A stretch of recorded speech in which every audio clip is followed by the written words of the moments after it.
एक बार हम लोग आस्था विश्वास के साथ गुरु महाराज जय ध्वनि करें ताकि हम सबों का अंतःकरण पवित्र हो जाए और गुरु महाराज की पवित्र जय ध्वनि से वातावरण भी पवित्र हो जाए।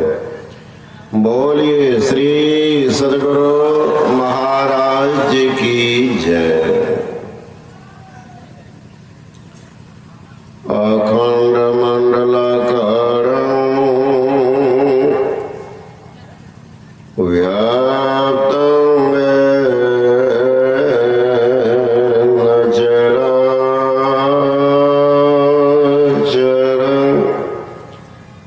तत्पदं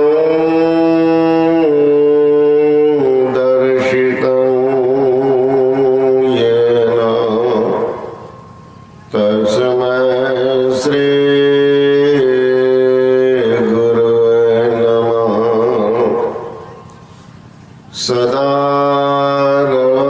संतोष में धर्म आप दृढ़ आशाए का गुरुदेव की और न चेत विचार।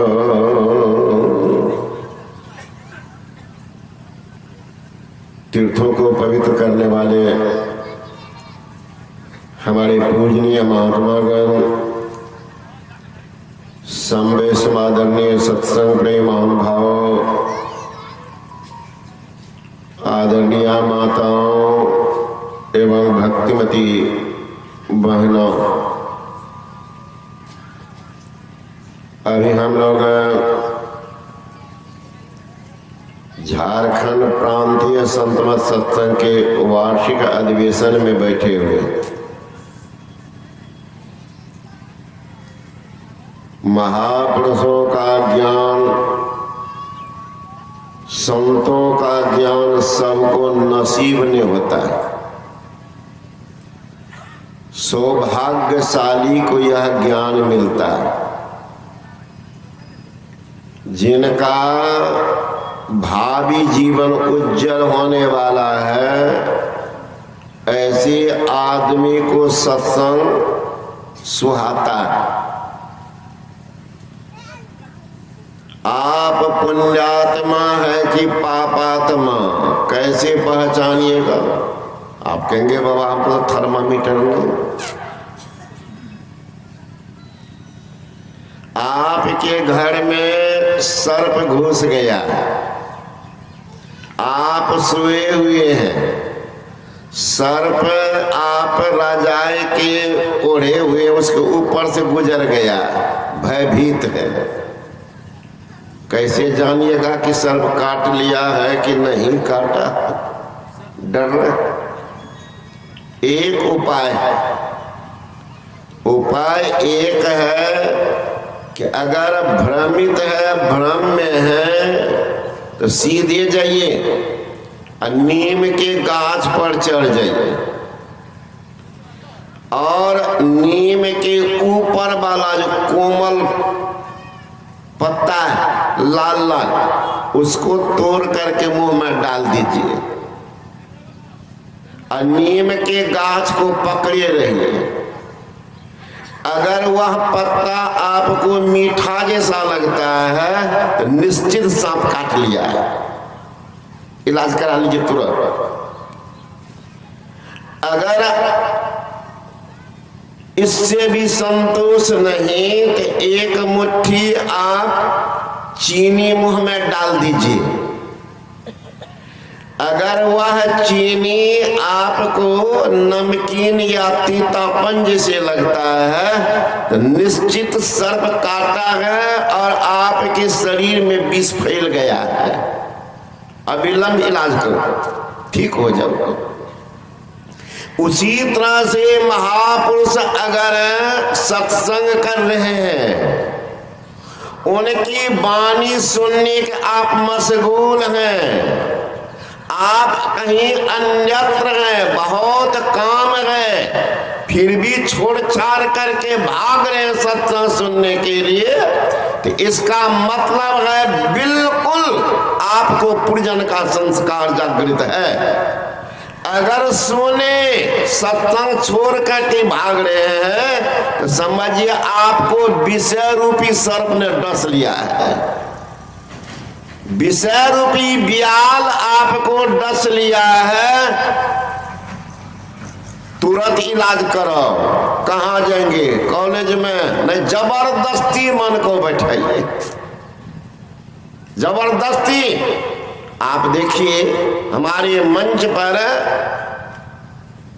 सौभाग्य से विद्वान और अखिल राष्ट्रीय महासभा के सम्माननीय अध्यक्ष किशनगंज में पोस्टेड हैं।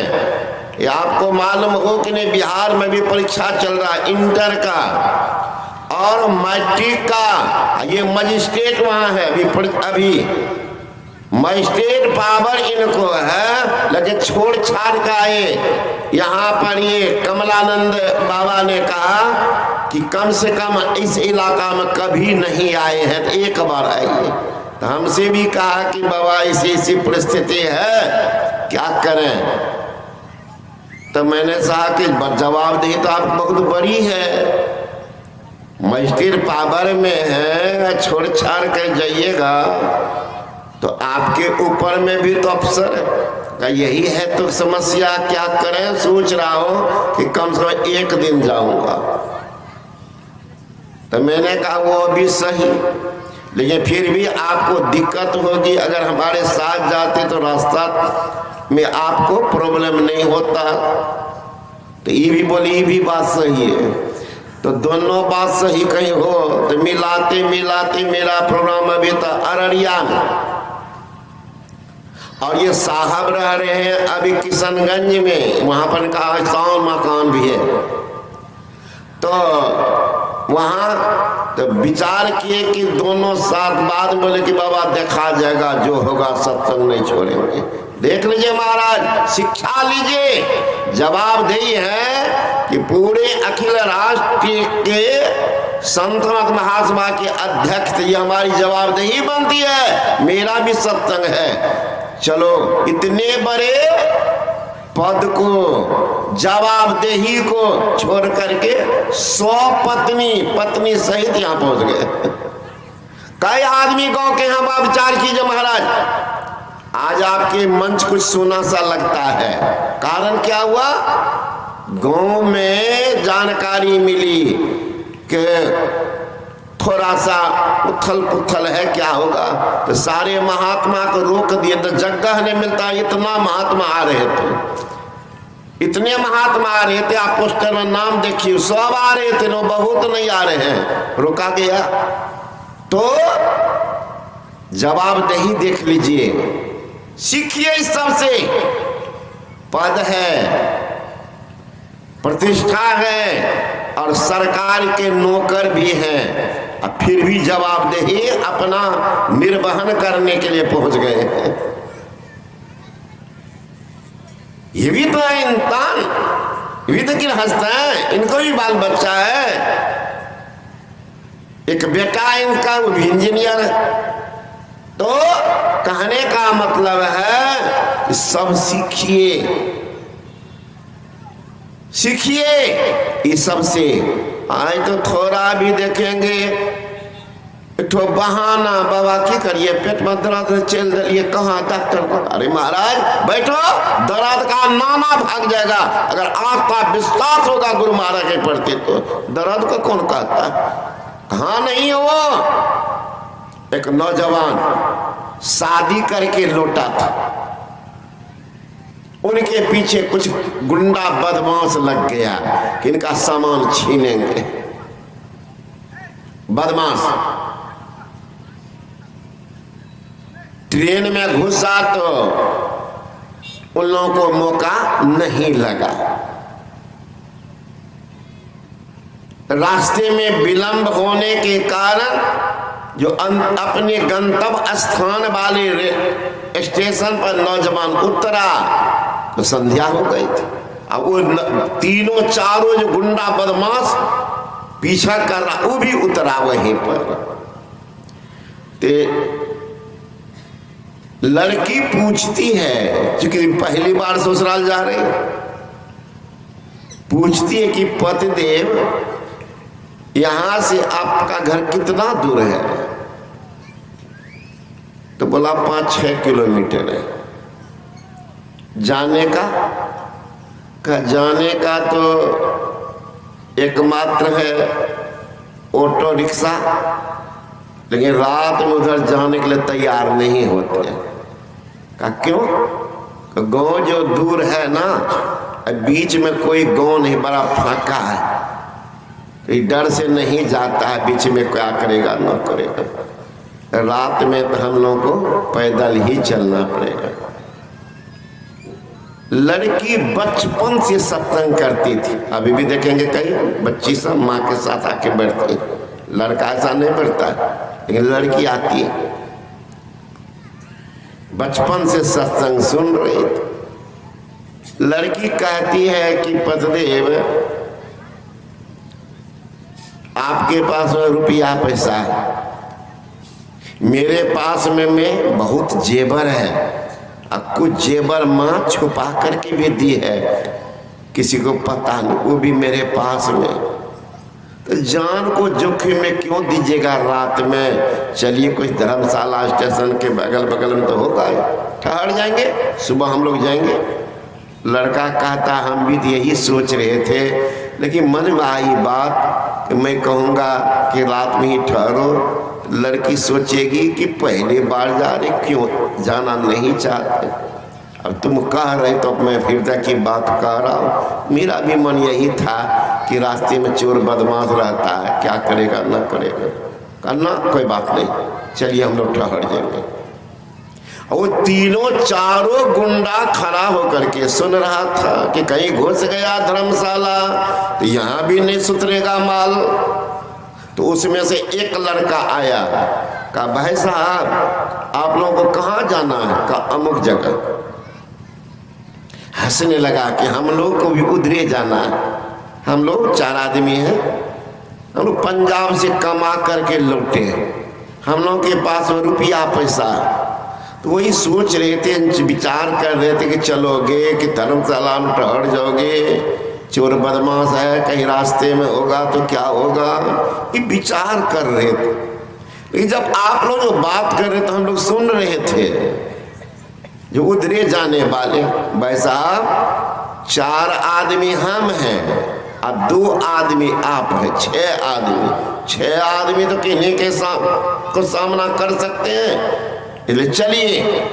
लड़का भोला भाला का ठीक कहते हैं, चलिए। लेकिन वही कहे जो लड़की को तो धर्म का ज्ञान था बचपन से, तो लड़की कहती है कि पतिदेव कहाँ, ये चारों में से किसी को आप पहचानते हैं? कहा नहीं। कहा कितने भोले भाले आप हैं, ये अनजान के साथ और रात में चलने के तैयार, कभी मत चलिए धर्मशाला में ठहरेंगे। वो गुंडा कहता क्या बोली कि रात में और कोई देखने वाला नहीं है। लड़की तो धर्म प्रेमी थी, सोचने लगी कि लड़का लगता धर्मात्मा है, जो कह रहा कि रात में कोई देखने वाले नहीं है। जो माँ के पेट में रखा किया, हम 9 महीना वहां रहे, 9 महीना में कितना अनाज माँ खाई, पानी पी ली, अब वो सर गल के निकल गया, हम एक बूंद से सुरक्षित रहे, कौन रखने वाला था? जब अनाज पानी निकल गया तो हम क्यों नहीं निकल गए? उनके साथ कौन रखने वाला था, रक्षा करने वाला? जाड़ा ऋतु आई, वहां पर कौन हमको ठंडा में स्वेटर कोट मोजा लगवाने वाला था? गर्मी महीना में कौन कूलर चलाने वाला था? कौन रक्षा किया? जो माँ के पेट में रक्षा किया तो बाहर में नहीं, रन वन व्याधि विपत्ति वृथा डरहु जन को, जो सहाय जननी जठर सो प्रभु गोयुक सोय। जो माँ के जठर में रक्षा किया वो प्रभु सो गया है। रात दिन में है तो रात में भी है। लड़की कहती पति देव अब चलिए, अब चलिए, सब जगह देखने वाला है। चल दिया। अंधेरा स्टेशन से थोड़ा दूर गया तो बदमाश था, चारों निकाला रिवॉल्वर छोड़ा, मार पीट करके सारा रुपया जेवर छीन लिया। लड़का के गला पर चलाया हथियार, गला ही काट दिया। बेजान लड़की विकल विह्वल अनाथ रो रही है और गुंडा हाथ पकड़ के खींच रहा है। जो ही खींचे वो विह्वल विकल दुखिया गिर जाती है, उलट करके पीछे देखने लग जाती है। फिर भी वह घसीट रहा है। बदमाश कहता है, अरे पगली तुम क्या देख रही हो? वो लड़का जिंदा है। रोती बिलखती वह दुखिया कहती है, मैं उसको नहीं देख रही, उसको नहीं देख रही, उसको तो देखे तुमने मार दिया। मैं तुमने स्टेशन पर बोला था कि रात में कोई देखने वाला नहीं है, मैं उसी को उलट पुलट करके देख रही हूं। जिंदगी के प्रथम सीढ़ी पर जिंदगी का मेरा अंत हो गया। दुनिया की कोई खुशी मेरे जीवन में नहीं रही। कितनी अरमा संजोग करके ससुराल जा रही थी, वहां भी नहीं पहुंच पाई, ना नैहर का ना संसार का, बीच में जिंदगी मेरा गया। यही सोचती हो, इतना अन्याय होने के बाद वो देखने वाला कहाँ है कि अभी तक नहीं देख रहा, उसी को बार बार देख रहे। इतना कहना था, हृदय की वेदना परमात्मा ने सुन लिया। देवदूत उतर गया, चारों गुंडा को मार करके खत्म किया। लड़का के धर में जो ही सर को सटाया, लड़का जीवित हो गया। कौन रक्षा करता है? जहां कोई नहीं आपका वहां भी है। आपको विश्वास है नहीं, विश्वास ही नहीं है। थोड़े भी बात होगी तो कह थोड़ा सा तंग के कहे, विश्वास कहाँ है? विश्वास जिनको हो जाए महाराज, वो तो पानी में आग लगा देगा। विश्वास अगर पक्का हो तो पानी में भी आग लग सकता है। अब कह रहे कहाँ होता है? सब कुछ होता है। पूज्यपाल बाबा साहिब स्वामी महाराज कहते थे, पानी में आग लगा तीनों लोग सूझे। वो कौन पानी? यही विश्वास का। इसलिए संत महात्मा गण कहते हैं, उसको जानो, ईश्वर को जान बंदे, मालिक तेरा वही है। भगवान बुद्ध ने कहा, गह कारक दिट्ठोसी पुन के हंगना काहसी, सब बातें फासु का भग्गा, गह कुटंग विसंखितंग विसंखाल गतंग चित्तंग तन्हा न ख मज्जिका। ओ गिरि के निर्माण करने वाले, मैंने जो देख लिया, अब तुम गिरि का निर्माण नहीं कर सकता। किसको देख लिया? घर बनाते हैं, घर के ऊपर छते को उजाड़ दीजिएगा, बनेगा कैसे? पानी वर्षा से वर्षा पाइएगा, धूप से बचिएगा। शरीर जिस कारण से बनता है वो कारण को मिटा दिया। कारण कौन है? वासना।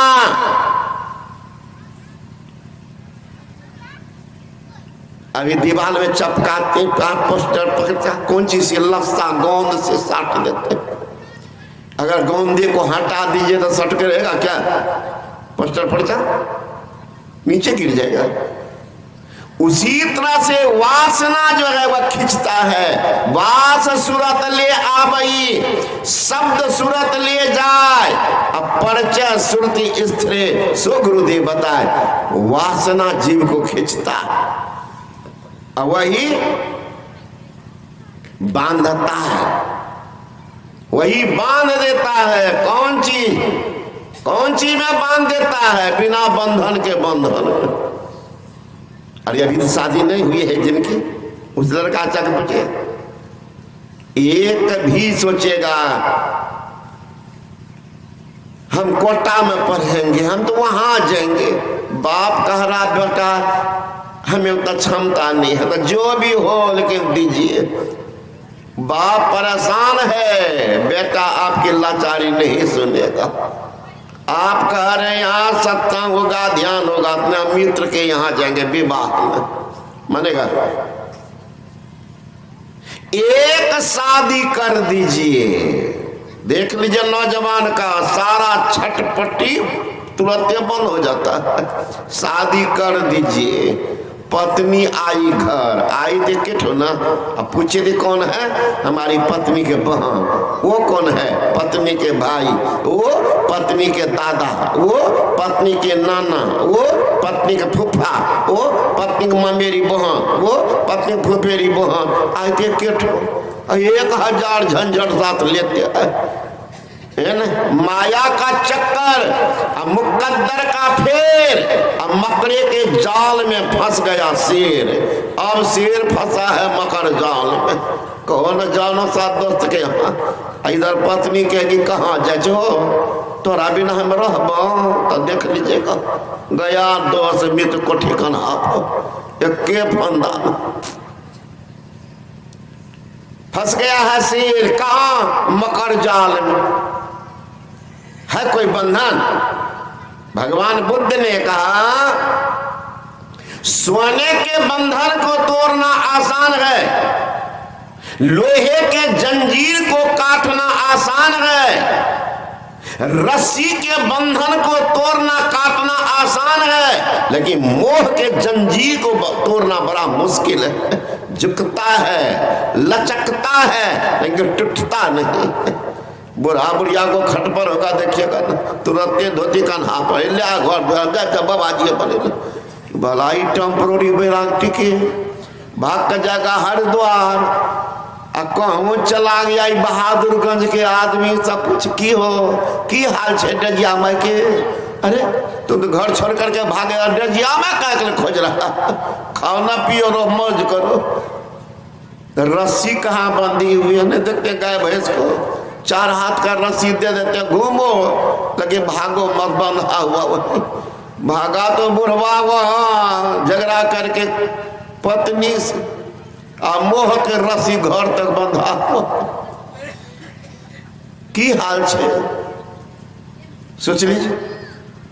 तो ऐसा बंधन है महाराज, टूटता नहीं।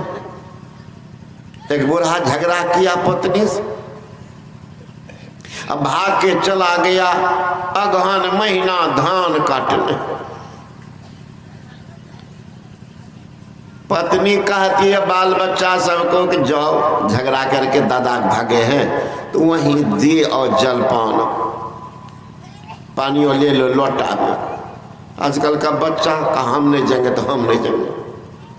अब कितना हो झगड़ा किया तो बुढ़िया को तो मोह, सोचा हम ही पहुंचा देते।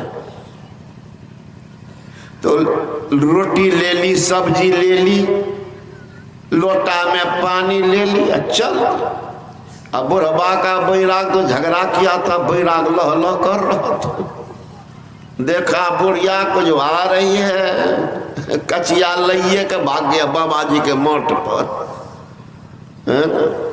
बाबा जी के यहाँ चला, बाबा जी समझाने लगे कि देखते हैं सब का, बाबा दुनिया में कोई किसी का नहीं।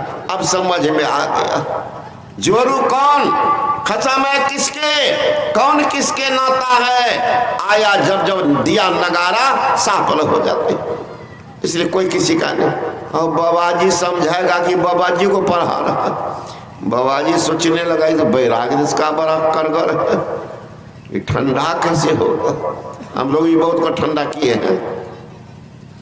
आप लोग जानते होंगे वर्षों कुप्पा घाट सौभाग्य से गुरु मां के सानिध्य में रहे थे, तो मेस में भोजनालय के व्यवस्थापक हम ही थे कुप्पा घाट में 95 साल। बूढ़ा सब भाग के झगड़ा करके आ जाए कि बाबा यहीं रहबो, कब यहाँ कल रहो, जा घर में रहिया। तो भगे वो बाबा तो हमें गंगे में डूब जाओ। राम राम कहीं डूबियो जाए। तो मैंने कहा यहाँ रहिएगा बाबा, तो खाइएगा कैसे, कुछ काम करना पड़ेगा, जे कहबो बाबा से करबो। तो हमको तो था ही बुढ़बा का बैराग ठंडा करना। तो मेस में बनता है भोजन, वहां तो बड़का बड़का टोकना, एक बार में 30 किलो 40 किलो वाला चावल वाला टोकना सब। कहते माजी, हाँ बाबा माजी देवो, क्या ठीक है। अब सब टोकना बर्तन जितना है कढ़ाई बुढ़ा के दे मांजने के, मांजते मांजते 1.5-2 घंटा लगे। तो भोर के पहुंचा बूढ़ा कि बाबा बेटा तो मरियो जेते तो कोई बात, हमरा पोता के मुँह आबे छे, जाइयो देख के चल कल जब। अब जब कह देते थे तोहर ड्यूटी अब के करता, तोरा ड्यूटी दादे बर्तन मांजला के करता रह। अब देखा कि बाबा नहीं जाने देंगे, तो अब तो घर को तोड़ दिया है पहले का। पहले मेज था भीतरे में, बूढ़ा ऊपर पर छत करके कूद करके भाग गए। काहे के लिए आएगा लौट करके बर्तन, बैराग से ठंडा होता। तो वही बूढ़ा भाग के गया था धान काटना छोड़कर। महात्मा समझा रहे, अरे बूढ़ा बाबा अगहन महीना धान काट लीजिए, परिवार है फिर आइएगा, बच्चा सब है। नहीं बाबा किसके लिए करेंगे, जीवन बनाएंगे। महात्मा का सुनो, तब एक काम करो, है लो माला, दे दिया माला हाथ, और सवेरे स्नान करो 3 बजे, ठीक है। कहा अब फिर भगवान ठाकुर जी को जो भोग लगेंगे, तो ठाकुर जी को जो भोग लगे फिर तुम भी पा लेना प्रसाद का, ठीक है। अगहन महीना महाराज, अब आप लोगों को वहां तो सिस्टम क्या है ना, अधर चले जाइए बिहार में हम लोगों की तरफ, तो वहां धानों काटेगा चूड़ा बनाएगा तो दही चूड़ा पहला मंदिरे पर, कदुओ फरेगा तो पहला मंदिरे पर ठकुरबाड़िए जाएगा। तो अब वहां चूड़ा है, नया धान है, तो लोग खाली क्या देंगे बाबा को, तो दही पहुंचाते हैं। अब बाबा जी कितना खाते हैं, थोड़ा खा ले। ये टेम्पोररी बुढ़वा जो बना है बाबा जी, इनको दे तो किलो के किलो घींच दे दही चूड़ा का, ठीक है। राम राम बाबा जी ऐसे मोटाता है सब, बाबा जी मोटके सब कारण क्या, ये मंगनिए में सुतरता दही चूड़ा ना, यही जीवन ठीक है। राम तीर्थ से पूछा कि बाबा काहे के धम धूसर मोट, तो कहा घर के न चिंता और शब्द के न चोट, इसीलिए धमधुसर मोट। एक आदमी राम तीर्थ से पूछा कि बाबा कौन चक्की का आटा खाते के मोटा गए, का बेफिक्री का, बेफिक्री चक्की का आटा खाते इसलिए मोटा है। तो वही बूढ़ा धड़ाधड़ खींचते, सोचा ना अब कहाँ जाएंगे, हम तो मंगनिए मिलता बैठे बैठे सब कुछ।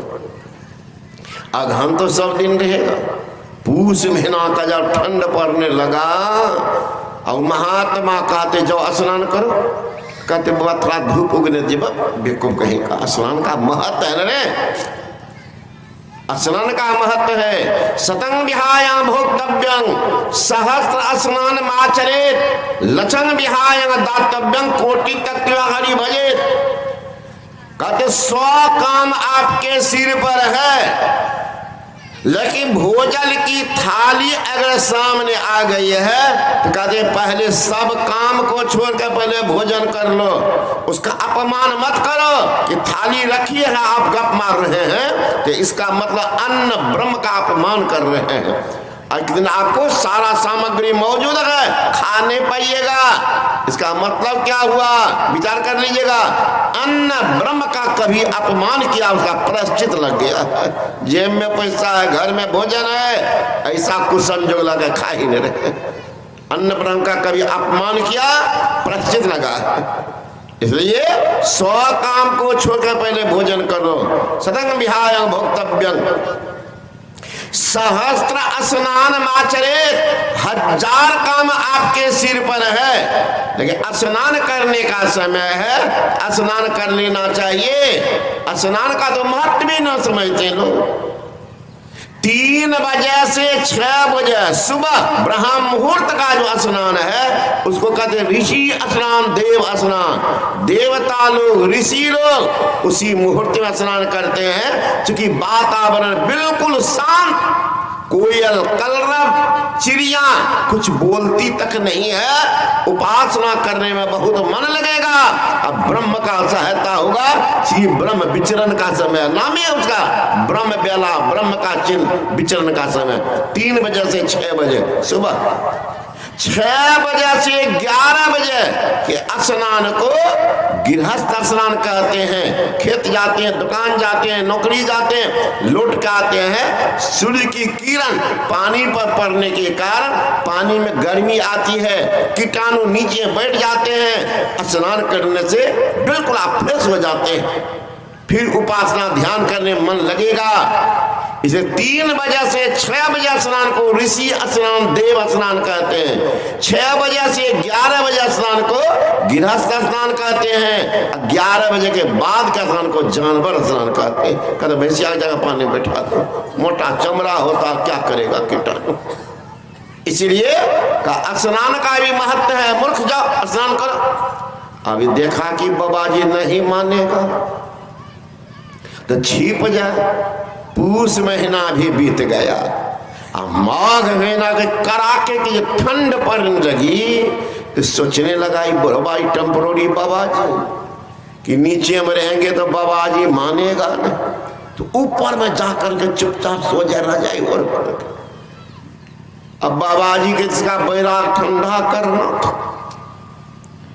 बिस्का पानी ठंडा उठा करके एक बाल्टी जाके बुढ़वा के रजाइए पर डाल दिया। उठा, सोचा ही बाबा जी नहीं है, कसाई है, कसाई फिर जान मार देगा। ये दही चूरा क्या खाएंगे। घुसिया करके माला बाबा जी के देह पर फेंका। ला बाबा, ये राम रटने से बढ़िया धाने कटने। कहा तो धान हो गया, राम हो गया दोनों। ये राम रटने से बढ़िया धाने कटने। बैरागी टेम्पोररी बैरागा ठीक है क्या? नहीं टिकता। ये कहते हैं थोड़ी सी भी बात हो तो भाग जाओ, तो नहीं। सतंग विहाय भोक्तव्यं सहस्र स्नान माचरेत। लक्षंग विहाय दातव्यं। लाख काम आपके सिर पर है, लेकिन कोई मांगने वाला आ गया है, दुखिया, दान जरूर कर दो।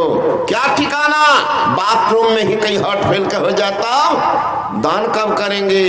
भोजन कर रहे हैं, कहीं मुंह में ग्रास गया, प्राण निकल गया, तब इसे तुरंत दान करो। भोजन छोड़ कर स्नान दान करो। सतंग विहाय भोक्तव्यं सहस्र स्नान माचरेत। लक्षण विहाय दातव्यं कोटि तक्त्वाहि भजेत। करोड़ काम आपके सिर पर है, लेकिन त्रिकाल संध्या का समय है, निश्चित बैठ करके ध्यान कीजिए। ऐसा नहीं कि शाम में समधी साहब आए देखेगा बुरा गप लगा रहा। अरे ध्यान का समय बैठ के ध्यान कीजिए। स्तुति का समय स्तुति कर लो, गप करते रहो। फिर नहीं, गप्पे मारेंगे तब तक पत्नी आती है, 8 बजना भोजन नहीं करबो। अच्छा चलो समझी, भोजने क्या लिया तो ध्यान नहीं है के। कहीं उसी में जमराज का बाप आ जाए तब क्या होगा? जमराज का वारंट आया, समधी का बाप भी नहीं बचा पाएगा। इसलिए उपासना का समय हो तो उपासना कर लेनी चाहिए। तो संत महात्मा गण कहते हैं, जीवन थोर भया भव भोर, कहा धन जोर करोड़ बनाए, जीव दया कर साधुक संगत पहो अभय पर दास कहाए जासन कर्म छिपावत हो सो तो देखत है घट में घर छाए अब बेग गहो धरनी सरनी न तो आबद काल कमान चढ़ाए। कमान चढ़ा के आ रहा है, इसलिए उस परमात्मा का भजन करो जो सब जगह है और सब जगह होते आपके पास में साथ में। सुन रहे थे वो परमात्मा तो सब जगह है। ओम युंजानः प्रथमं मनस्तत्वाय सविताधियम अग्नेर ज्योति निच्चाय पृथिव्याध्या भरत। वेद भगवान कहते ही मनुष्य जगत प्रसव करता ईश्वर का तत्व ज्ञान प्राप्त करने के लिए पहले बुद्धि जो करो। जगत प्रसव करता, ख्याल कीजिएगा शब्द पर, जगत प्रसव करता तीन वाक्य है जुड़ा हुआ एक साथ। हिंदी व्याकरण पढ़े होंगे उनको पता होगा। तीन वाक्य जहां एक साथ जुड़ता है उसको कहते समायोजन।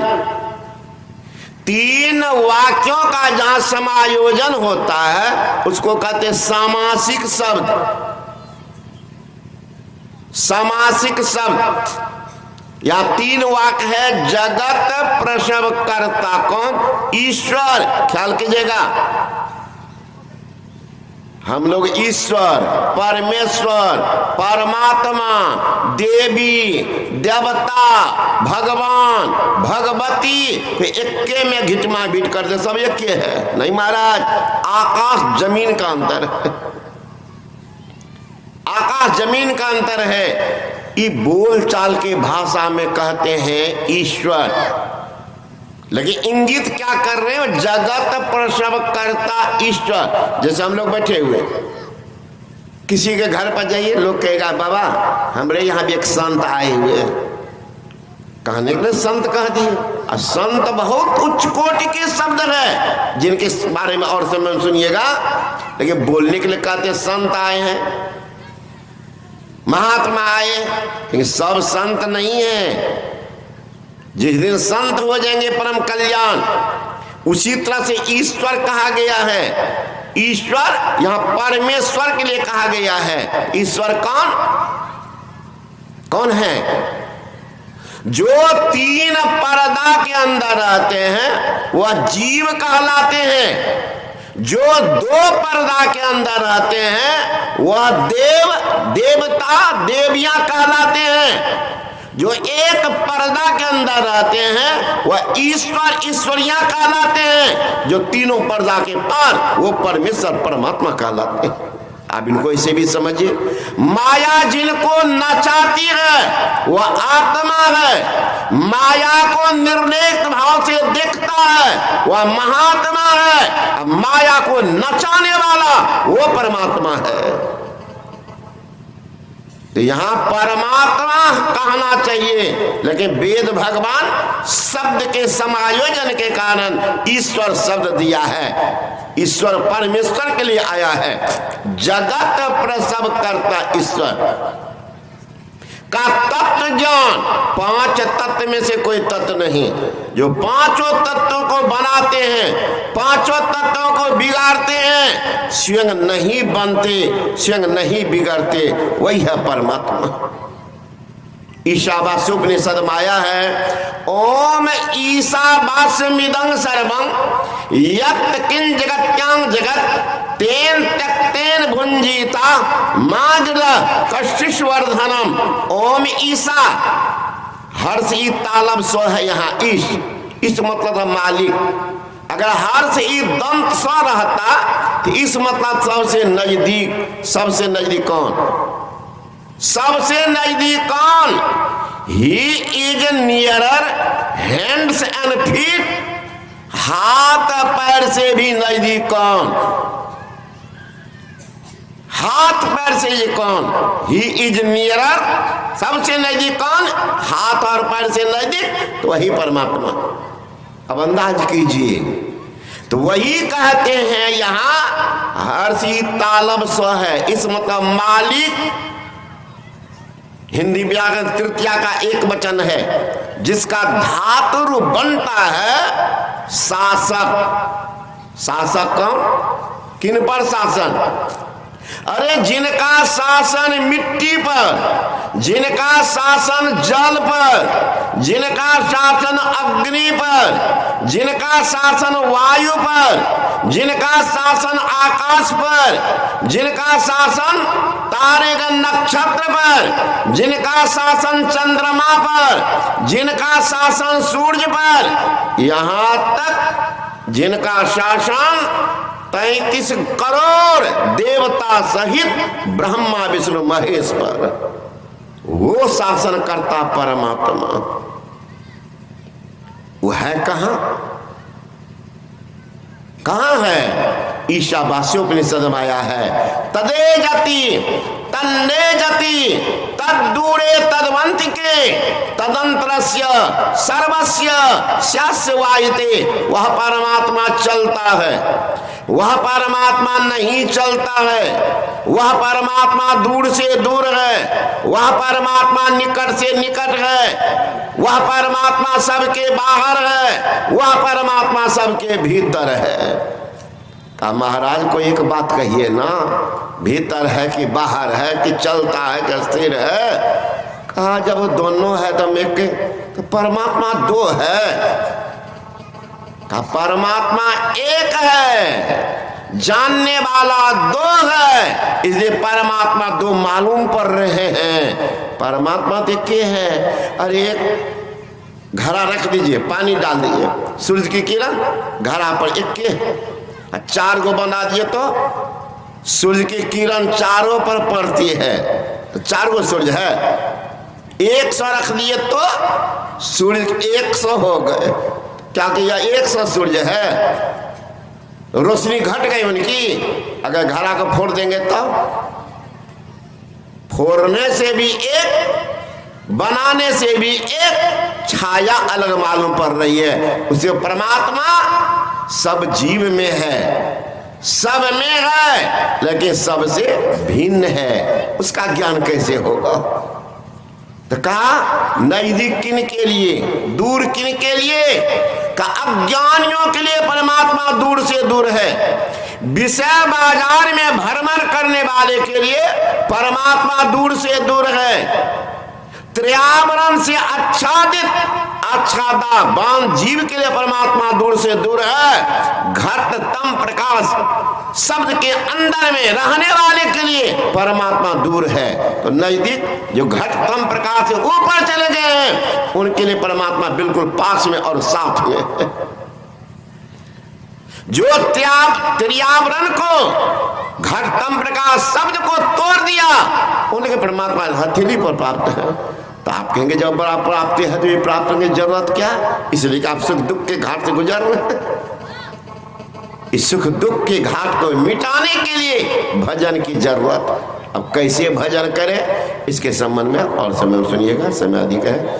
ऐसे हमारे मंच पर बहुत विद्वान महात्मा सब बैठे हुए, हमारे संचालक महोदय तो आप लोगों के परिचित लोग हैं और यहाँ बड़ा योगदान भी इनका है। हर बात में जब भी बैठक होती थी हमसे संपर्क में, और इनसे बड़ा प्रेम बहुत दिन से, आज से नहीं, बरसों इनके भाई थे, उनको भी आप लोग जानते होंगे। मंच संचालक वही थे, तब तक ये चुपचाप देखते थे। वो बेचारे जब गुजर गए, ये सामने आ गए, बाबा हम हैं। खाली मालूम पड़ रहा था इनके भाई के गुजरने से, क्योंकि सब जगह वो पहुंचते थे मन संचालन में। तो गुरु महाकृपा है कि ऐसे विद्वान संचालक भरत किशोर बाबू लोगों के बीच में है। आपके बीच बीच में समाचार देते ही रहेंगे, इसलिए रहेंगे, आप लोग सुनिएगा। बोले श्री सदगुरु महाराज की।